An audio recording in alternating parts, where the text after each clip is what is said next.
It is time for the resin tutorial for pigment powders. So I do use J. Diction hard curing UV resin.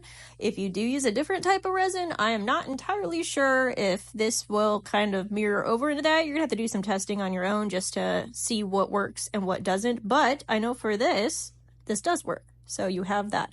Also, if you want any of the materials, I do have a link in my bio that has all my non-traditional cloisonné materials. I do use foil as like, I guess a palette. It is two-sided, so one is non-stick and one is like metallic-y shiny. Use the non-stick on top, and I usually put a silicone mat down just because it helps to not tear the actual aluminum foil because I use a pointy palette knife. The pointy palette knife, though, really helps break up little, clumps of pigment. So I would recommend that, and if you have a little mat or something to cushion it a bit, so it's not entirely hard edge on terrible sheet, then you might want to do that. And then I just fold it on the back just so it stays put, because otherwise it's going to slide all over the place. So it does help with control as well. So I do use pigment powder.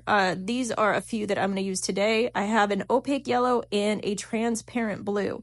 So they do mix slightly differently, so I wanted to point that out up front. I use RGH pigments. Oh my god, word flumble. Check out the link in the bio for that. And this is my base. So I already have put the wire work on this bad boy. You can see all the messy glue. I have intentionally put some errors in there to kind of teach you what to do in those situations as well, but this is what it looks like before resin is added to it. Very nice, very demure, all that good stuff. Oh my god, I can't believe I just said that. I have a hard time doing these voiceovers and staying focused, not gonna lie. So we're gonna start with the yellow first.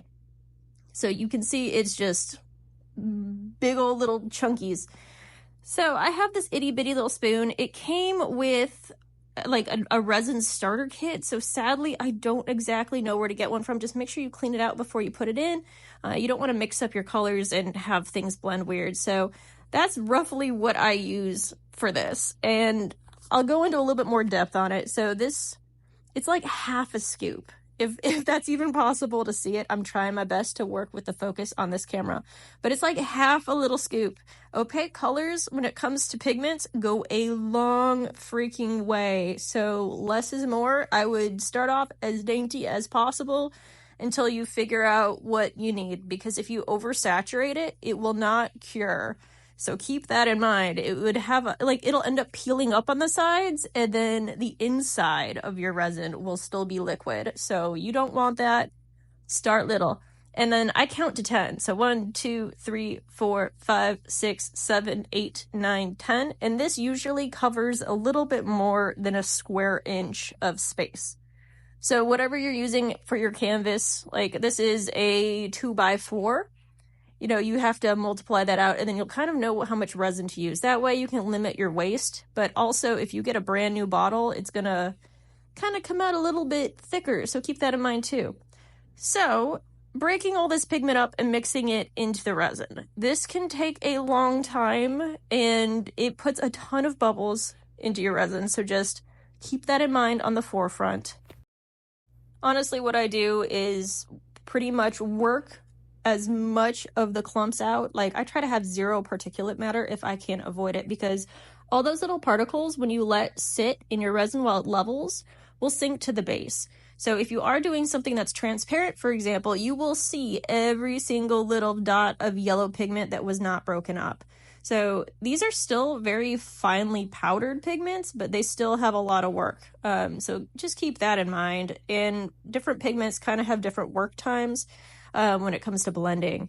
But you will end up with a significant amount of bubbles. No matter how many times you hit it with the heat, it will still take a little bit of time to let that sit and work itself out.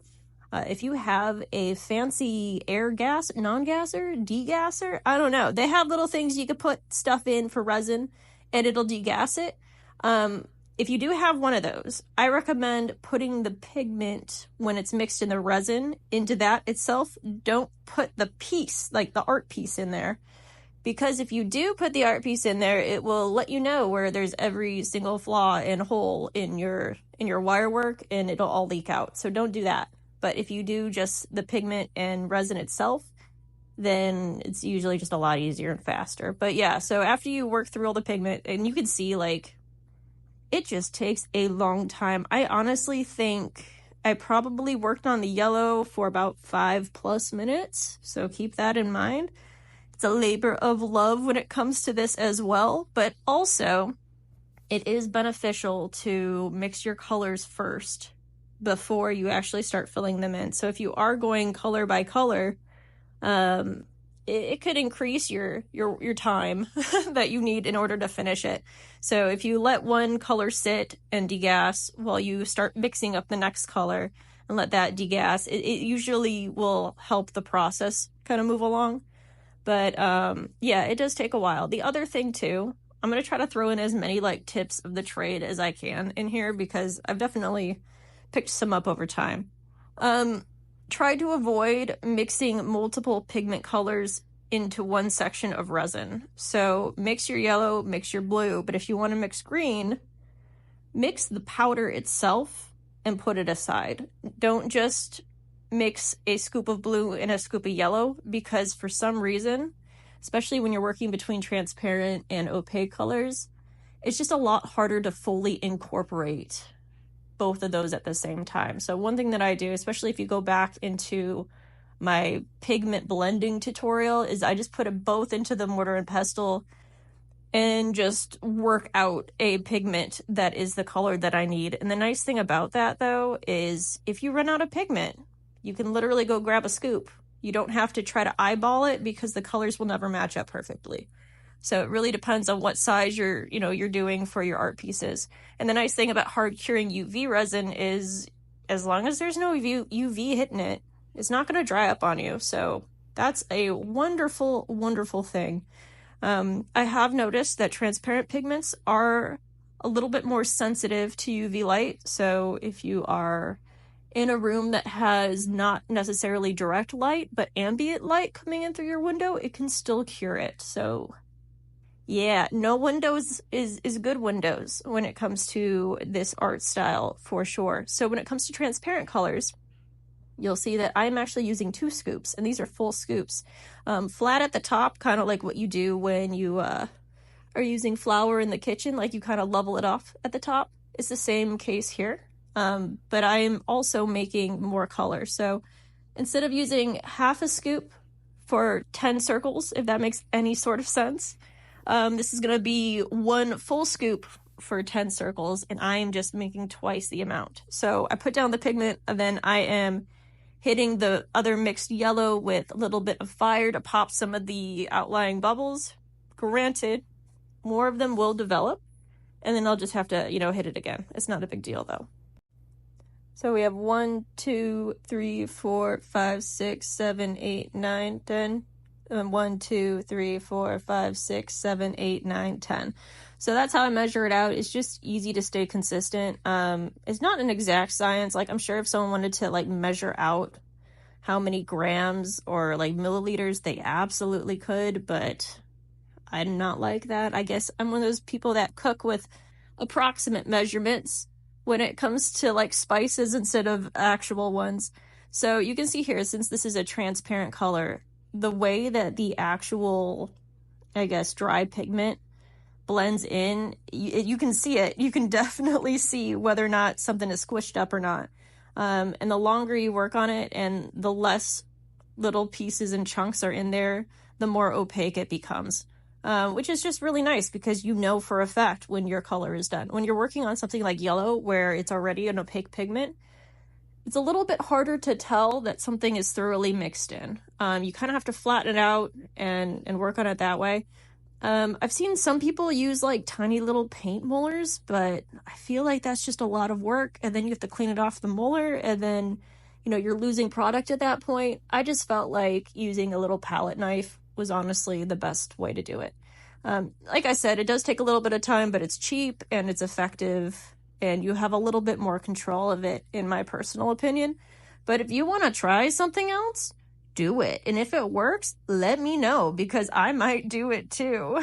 Whatever is good for you. You will notice you'll get some wrist strain depending on how long you're working on art for the day. So keep that in mind too. It's just, It's one of those things where it's really satisfying and fun to work on, but the prep work, it takes a little bit of work for sure. But yeah, so this color, I think I worked on it for about like, it was a little bit less than the yellow, maybe 4 minutes. I'm not entirely sure. I mean, you can definitely measure it on the timestamps if you really want to, but like, you know, I'm not gonna. But I might fast forward it a little bit so you don't have to wait here while I do the whole thing. And we are back. Okay, so now what I'm going to do is hit this thing with a little bit of fire, pop some of those bubbles. So at this point, the yellow has been sitting for a good amount of time, and I would say it is absolutely fine to use it in your art piece. There should be not a lot of bubbles chilling out in there. It shouldn't affect the texture when it cures. But yeah, that was the biggest thing that I kind of had to deal with and troubleshoot, was dealing with texture when it came to working with pigments. I'm sure that working with inks would be a lot easier, but they're not as vibrant and they're usually not as opaque. But I will hit this with fire just one more time, just to make sure. You can see this little black dot in there. And that's just like, you know, it's a little piece of dust. But here on the blue, you can kind of see where there's internal bubbles that aren't large enough to be popped with the fire. As it shifts, like you can kind of see them pull up. So that's what kind of slowly comes to the surface when you let it sit. And when it's fully, you know, degassed, it's completely like, it's totally clear. You don't have any fogginess to the color or shade at all. And that's what you're shooting for, because I'm sure, I mean, you might want that in your piece and might add to it, but it also might not. So, I mean, it's your call. But if you see any little particulates floating around in your pigment, make sure to pull it out with just some little tweezers. If you have wire work that has been sitting for a little bit, especially if it's a larger piece, that'll just naturally happen because these things take time to make. You will have dust particles and little itty bitty hairs, especially if you've got kitty cats, for example, in your art pieces. And you will have to pull those out with tweezers after you let it sit for a little bit so you can be more aware of it. So this is me actually filling up the little cells, and I'll zoom in a bit so you can see it a wee bit easier in a second. But I really don't take too much volume of resin at one time, depending on how big of a section that I'm doing. It's just a lot easier to control less product than more product, because if you overfill something, it's a lot harder to go back. Resin in nature is pretty oily almost, which is kind of odd to say, but like if you get it on your hands, God forbid, you really shouldn't. If you want to wear gloves, do it. But yeah, it's oil. It's oily, sticky, but it is plastic. So, you know, you're dealing with liquid plastics, and that's a chemical, and that's not good to get into your pores or anything like that. But do your best to try to fill each cell level with the top of the wire. And the reason you do that is because while it hardens and while it cures, it will shrink a wee bit. It hardens down, if that makes sense. And if there's just not enough in there in your cell, it could potentially pull away from the border of your wire. If you also put too much glue down, it will have a hard time adhering to the glue sometimes and could eventually like peel back, especially if you're, you know, oversaturating your pigment with your resin and all that kind of stuff too. So there's like a lot of trial and error that you will discover when you start doing this kind of stuff. And it's just a lot of practice. You're going to figure out what works best with you, good ways to remember like your proportions and everything, and you'll find that sweet spot. It just might take some time. It took me a significant amount of time to feel fully comfortable with the medium, just because it was very volatile at first. Like, I don't know, it kind of is hard when you're doing non-traditional cloisonné, right? You are putting an extreme amount of time into your wire work, and then to get to the resin portion and then realize that it didn't set right or cure right, or there's bubbles and texture problems, or it's peeling, like, it can be so sad. And I have been there, and it's brutal. So start with small pieces. Don't start with the glorious mega monsters, okay? Save yourself the heartache for at least the first few projects. You will learn fast, but if you do have to throw something away, it's a lot easier to throw it away if it's not a commission, if you know what I mean. So I'm just going to continue to fill in the little sections yellow. I figured if we do opaque colors for the main I guess, symbols or whatnot, or shapes, you can kind of see if there's any sort of overlap with the transparent colors and kind of how to approach that. Also, sorry in advance, working with the focus when you are directly under the camera is a little bit difficult. It might get a little in and out, but you know, hang in there. It'll be quick, or you can fast forward. I'm not going to judge you. That's totally fine. So one thing that I am going to do, not every single one of these shapes will be purely yellow. I will kind of do little blends and mixtures and little subtle techniques that you can try out on your own to see if it's something that you kind of want to do. Like blending is hard, for example, and you can see what happens when you do zero blending, when you do, you know, swirls, stuff like that, zigzags. It does have an effect on your resin. Dirty pouring is a thing, which sounds really weird, but like, it's when you just put a bunch of colors in there and let it kind of do its own thing and settle down. It can be pretty. You know, it depends what kind of look you want. The nice thing about working with resin is it's significantly cheaper than working with enameling sand, because that stuff is so expensive and it doesn't go very far. With these pigments, you can pretty much mix whatever colors you want. You can have metallics if you add mica in there. There's really cool options, and I feel like overall it's cheaper. It's cheaper, it's user-friendly, it's good stuff. So the reason that I left the little center of the square open is because that will be blue, and I'm just gonna kind of let it sit in there so you can see how it naturally blends. If it does, I guess we'll have to find out. Oh yeah, there's a little mistake. See that little yellow piece? So it's just too much, a little bit dropped off the little nubbin. I will teach you how to get rid of that. So pretty much when you are curing things with your UV lamp, which I use one by Let's Resin because it's big. I'm not going to show any of that because I'm not going to have you sit here for 2 minutes while this thing cures, because that would be ridiculous. But you're only going to partially cure it. So if you have a piece that you want to kind of remove or scrape away, you're going to let it cure for only and like I said, this really depends on your resin type, 10 to 15 seconds. And then turn it off, take your tweezers, and either get your little tweezer nub to scratch it off or to pull it away, depending on the location of it. And then it's gone. It's done. You don't have to worry about it after that. It kind of comes off pretty quick. Obviously, the longer you wait in that 15 seconds, the harder the resin will be. So if you are in a corner spot, you probably want to let it maybe, go a little bit less, closer to 10. That way it's not a rock that you're trying to peel off, because it can pull the glue too. So there's just some stuff to keep in mind with that. But it's not anything that's super complicated. It is a little stressful at first, depending on the situation, but you'll be okay. So here I just put the transparent blue in there, and I'm just going to let that thing sit. And then I'm going to add blue here too, and then I'm going to do a little zigzag between the two colors, so you can kind of see how transparent blue impacts, opaque yellow, because it doesn't blend the same way that two transparent ones would. The opaque ones are a little bit heavier, and you'll realize that when it comes to texture. So when you're curing things, if you have two colors blended and one is heavier than the other, it will set a little bit different. So usually you'll see your quote-unquote brush strokes. It's not a deal breaker for me. I think it's really cool. I like that it adds texture and I work with that. But some people want a completely glass smooth surface. And if that's the case, then you'll probably want to stick with transparent and transparent, or opaque and opaque, or you may want to actually do a layer of clear just completely over the whole thing in order to get the finish that you're looking for. So it's completely up to you, is what you want. And then I'm going to do a little swirly one here and work into that bad boy. Oh my gosh, doing voiceover work is really hard to remember to breathe. Breathing, oxygen, so good.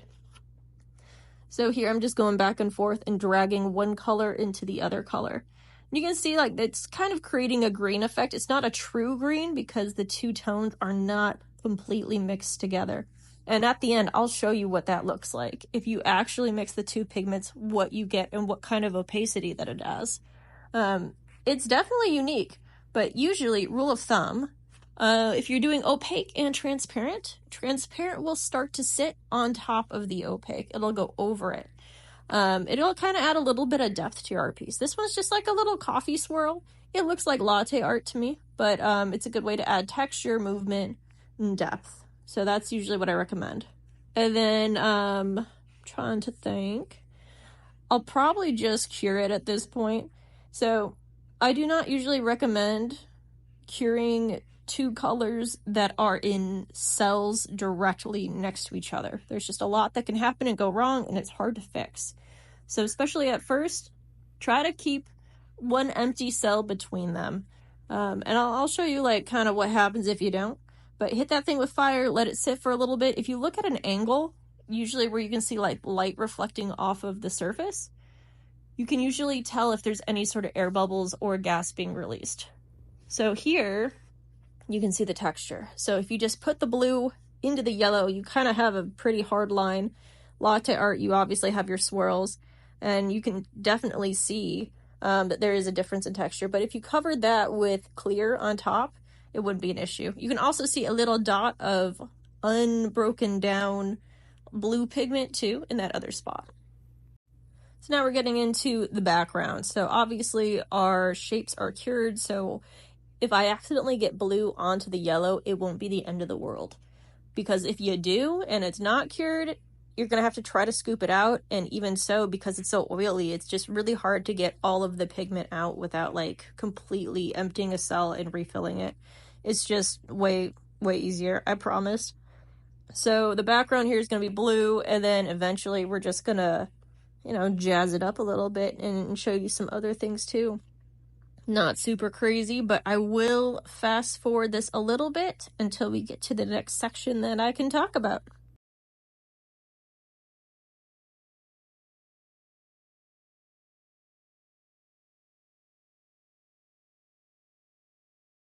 So here I'm going into the other side, just to kind of show you how it handles close quarters. So when you are working on small cells that have very sharp angles, you got to be a little bit more careful because you can get significantly more air bubbles, usually at any sort of point. You're more apt to form them. So an easy thing to do is just not fill things into the points right away. Let the viscosity of the resin naturally pull up and expand there first. That way you just don't have to worry about that kind of stuff. It can be a pain in the butt trying to get all the bubbles out, and if you are using transparent colors, you will see every single bubble. So keep that in mind. I would say that working with opaque colors is a little bit easier because you don't have to be as exact with certain things. Granted, both have their perks, to say the least, but it's good stuff. It's good stuff. It's nice.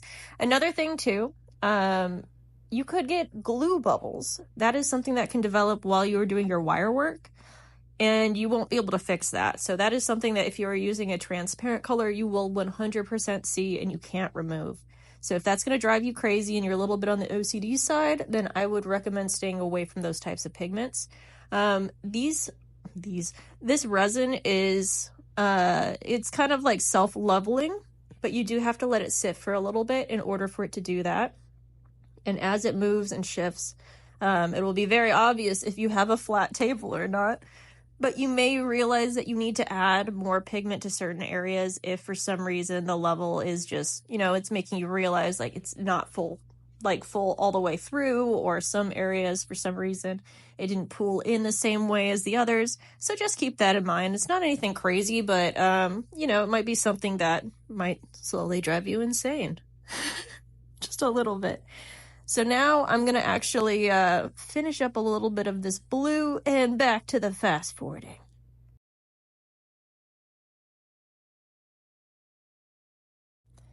All right, I ran out of blue, so I'm going to use this as an opportunity to show you what to do. But this is also a good opportunity to say, if you do run out of a color, this is why it's important to have pre-mixed pigment of that exact color, so you don't have to worry about your blue either being more vibrant, more opaque, or less vibrant and less opaque. That way it mixes back in. But I did not cure this, and now I'm going to be putting yellow in right next to a blue cell, so you can see kind of like, a potential issue that you could have. In this one, I did a really good job with my wire work, humble brag. It's not as crazy of an issue visibly, but, you can kind of see it a little bit, and I'll show that later. So the main thing when you are trying to fill a cell directly next to an uncured cell is if you are trying to make them completely level with each other, there's a high chance that due to viscosity, and kind of like if you think about like a water droplet, right? If you have a water droplet really close to another water droplet, they will merge. Same thing will happen with this, and one pigment will go into the other or vice versa. And since it's self-leveling, whatever one has the highest level will go into the lower level. And it can be pretty detrimental depending on the situation and location. So at the very bottom, at the tip, kind of where my finger is, you can kind of see where the blue is entering the yellow. And that is something where if I tried to mix it in, it would turn green and it would still stand out. Or if I try to scoop it out, there's a chance that I could accidentally overscoop and put more yellow into the blue and vice versa. So it can be pretty annoying. That's why I wouldn't recommend it, especially if you're just starting out. Over here, I am mixing in 2 wet pigments. So this is what I recommend when you are mixing colors, because one is just way easier. But you do run the risk of running out of this color and having to attempt to recreate it. So I've got an art background. I went to art school, didn't finish art school like a true artist, but you have to mix colors, and trying to match colors is one of the hardest freaking things to do, especially when you're working with pigments. This is like, not only would you be making your own oil paint, but then trying to make your own oil paint blends. It can be difficult, okay? But this is what an opaque yellow and a transparent blue make. It makes this green that is on the opaque side. So the opacity definitely took over, as usually it kind of will, unless there's a significant amount of transparent color being added to a very small amount of opaque color. You can use this to your benefit, like knowing that can really help some things. So for example, if you have a transparent blue, but all of your other colors are opaque and you feel like the transparency might be an issue, you can always add a little bit of opaque white to it, or another opaque color. Like if you wanted to make it a slightly more purple tone, you can add a little bit of opaque red and it will make the whole color opaque instead of transparent. So that's kind of an easy, cheat way to get the right opacity without necessarily buying a brand new pigment or trying to search for only opaque pigments, which can be a little bit difficult because some tones and shades are naturally, either on the opaque side or the transparent side. Like some blacks are really hard to find completely opaque. And you may realize when you're working with your pigments, some of your pigments might naturally need more, and some might naturally need a little bit of less in order to cure properly and have the same effect. So yeah, so this is what it looks like. I was going to mix in the green, but then I was like, nah, I'm just going to let it sit there and naturally kind of spread out on its own to have like a cool little ripply effect with it. So yeah, this is what we went with this. And instead of either making more blue or more yellow, I was like, you know what, we're gonna do some clear in a little bit. But on the zigzags, you can't fully see it because of how far away it is. But some of the blue has leaked out, which is okay. And this is where I'm going to wait the 10 to 15 seconds and then kind of dig out the section there that has already kind of cured so that I don't have to worry about that when I add in the next color. So here we go. Now I'm going to probably cure this thing in a second and we'll move on from there. Oh my gosh, I keep having to pause this thing so I can breathe. I have so much respect for people who do monologues, you have no idea. So make sure you hit this thing with fire, pop any outstanding bubbles. Another thing you can do, if you are still seeing some like little micro bubbles, you can let your entire piece just sit there for a little bit, and that's totally fine. Just make sure before you go right into curing, check it for little pieces of dust, because naturally, if you've got the heat on, if you've got pets, any of that kind of stuff, there's just high chance that something might fall into it. And you can always look at the surface, like the surface tension. If you look at it at an angle, you will be able to tell if there is something that fell into it. So over here, I'm trying to pop some bubbles. Anytime you've got hard curves, you have high chance of bubbles. Working on all of those. I might end up leaving a bubble in just to kind of show you what it actually looks like. That last spot I tried to hit was actually a glue bubble, so you can still see it, and it will sadly always be there. It is now part of the art piece in its entirety. but in the tight zigzags near the top, you can see, oh, now you can see the surface level. So you can see the areas, how it pulls differently when you do curves versus straight lines. It kind of grabs on to the edge of the cell, so it pulls, if that makes any sort of sense. So the more you fill in the spot, the flatter it will be. So this is kind of what it would look like if you underpoured certain areas. You can kind of see it's got a divot in some places. Like if you overfill an area, then you can actually get like a mound. And sometimes it looks really freaking cool when you do that, because you can make certain textures in certain areas stand out a lot differently. So right here, I'm going to actually fill the rest in with clear. And the reason being is, one, I didn't feel like wasting more pigment if I didn't have to. But two, I really just wanted to see what it would look like. I've never done clear in a cell before, because obviously it's just like, I don't know, it's not something I've done. Usually all of my art pieces have backs. So I will usually put some sort of black backing behind my pieces to make them pop more. Transparent colors become opaque when you put a backing on them. But yeah, if you put clear, like it'll play with transparency to a whole different level. And I was like, okay, well, let's see how the resin kind of obscures things if it does. So that's what I'm doing. I'm filling this all in, and we'll fast forward and then show you the results. Alrighty, so this is the final piece. So you can see the different pooling of resin. You can also see where there are air bubbles, where are opacities, all of the stuff. So it's really interesting with the clear, because it warps the background, and I kind of love it. I might play with that later. It's pretty cool.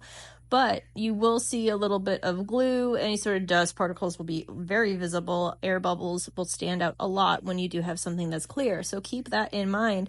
Make sure your line work is spick and span before you start entering clear zone. But this is what it looks like from the side. Honestly, I really kind of dig it.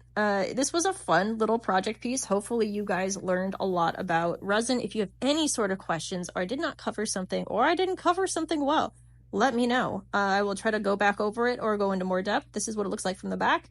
You can see where little specks of undissolved or worked in pigment kind of, sink to the bottom.